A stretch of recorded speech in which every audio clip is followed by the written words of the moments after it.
Hello mga langga, so nandito tayo sa Palayan. So magtatagalog muna ako para maintindihan ng mga Tagalog viewers ko. Sa mga nagtatanong kung abroad pa ba ako, hindi na po. Nasabi ko na po yun. Habang umiikot tayo dito sa tanim na mais ni nanay at tatay at saka sa Palayan, magkukwento muna ako sa inyo. Sa mga nagtatanong kung maganda po ba ang Hong Kong, yes, maganda po siya. Sasabihin ko sa inyo based lang sa mga na-experience ko, lalong-lalo na sa nagbabalak papunta ng Hong Kong. Kung ikaw ay nagbabalak na mag-a-abroad, dapat nasa kondisyon yung katawan mo, may mahabang pasensya, lakas ng loob, at tiwala sa sarili. Ang oras ng Hong Kong at oras ng Pilipinas ay magkapareho lang. Sa mga Chinese na amo, napaka-importante talaga yung oras. Kaya nga, time is gold para sa kanila.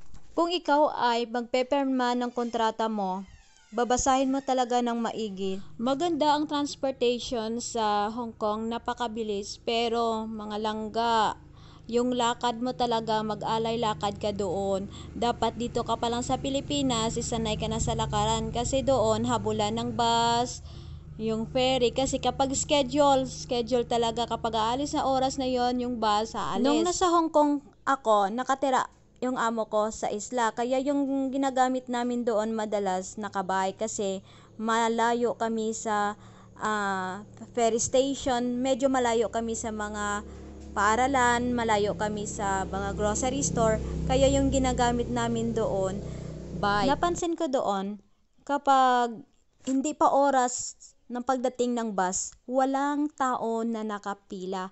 Pero kapag parating na yung bus, maraming tao nakapila kasi nga nakamonitor sila sa app ng cellphone.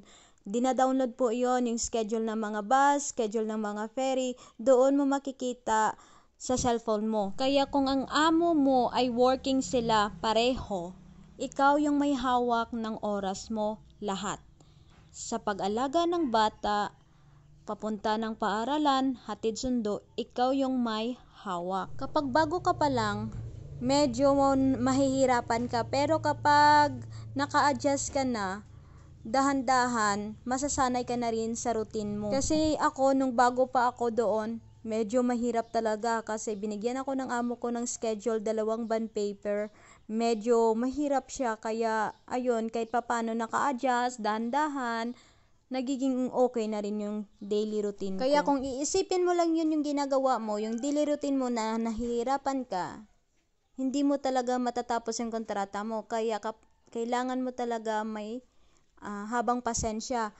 At huwag mong isipin yung utang mo dito sa Pilipinas, isipin mo lang na matatapos yung kontrata mo.